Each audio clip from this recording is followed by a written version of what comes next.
অনেকগুলো দিন, অনেকগুলো মাস শুধুমাত্র একটা প্রশ্ন করে আমাদের কেটে গেছে, কার কবে, আর কবে পাওয়া যাবে বিচার, কবে মিলবে বিচার। এই স্টুডিও থেকে দিনের পর দিন প্রশ্ন করে গেছি, কারা রয়েছে নেপথ্যে, কি ঘটেছিল সেদিন ওই মহিলা ডাক্তারের সঙ্গে, প্রশ্ন করে গেছি আমরা।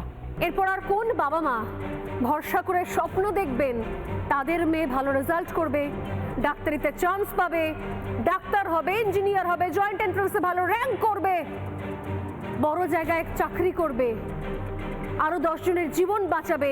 আর কবে, কোন বাবা মা এরপর সাহস করে ভাববেন, স্বপ্ন দেখবেন? মাস কেটে গেছে, আরো 1 মাস কেটে গেছে, তারপর আরো বেশ কয়েক মাস আমরা শুধুমাত্র অপেক্ষা করে গেছি, আর কবে, আর কবে, আর কবে।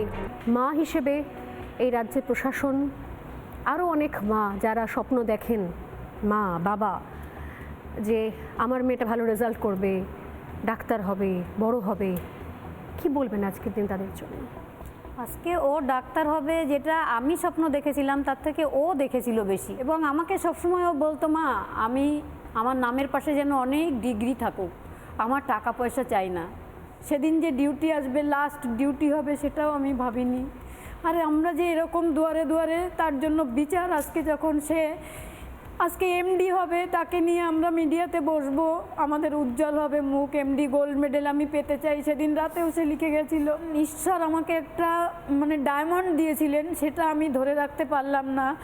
এই সমাজের জন্য, এই সমাজ আমাকে চোখে আঙুল দিয়ে দেখিয়ে দিয়েছে যে ভালো মেধা থাকলেই শুধু হবে না, বাবা মাকেও প্রভাবশালী হতে হবে যদি স্বপ্ন পূরণ করতে হয়। আমার এটা মনে হয়, কেন মেয়েকে আমি আরজি করে ভর্তি করলাম, না হলে হয়তো আমি মেয়েটাকে হারিয়ে ফেলতাম না।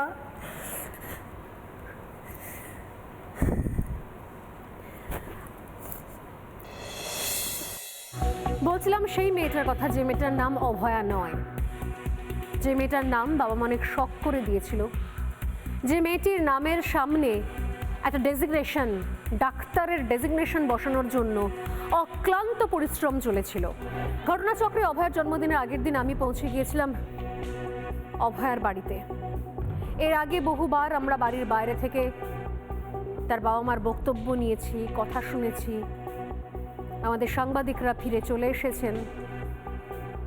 এবার আমার মনে হয়েছিল বাড়িতে যাই, অভয়ার ঘর, অভয়ার বিছানা, তার বই খাতা, ড্রেসিং টেবিল, বিশ্বাস করুন এক একটা জায়গা নিজের চোখে দেখার পর প্রত্যেক মুহূর্তে মনে হচ্ছিল যে আমরা হেরে যাচ্ছি, আমি হেরে যাচ্ছি, আমি স্বর্ণালী সরকার হেরে যাচ্ছি।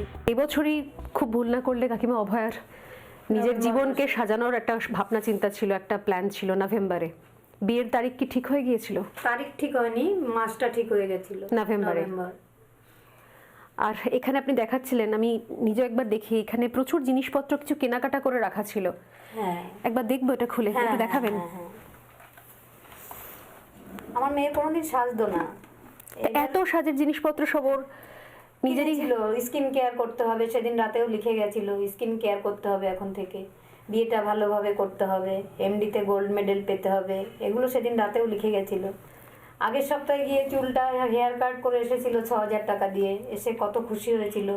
তারপর দাঁত ব্রেস করেছিল, বলে মা আমি আগে দাঁত লুকিয়ে হাসতাম, এখন আমি দাঁত খুলে হাসি। সামনের দাঁতটা একটু উঁচু ছিল সেই জন্য। হ্যাঁ, দাঁতটা একটু ফাঁকা হয়ে যাচ্ছিল, তারপরে ঠিক হয়ে গেছিল। বলতো আমাকে, মা আমি এখন দাঁত খুলে হাসি। চুলটা হেয়ার কাট করে এসে, মা দেখো আমাকে কত সুন্দর লাগছে না।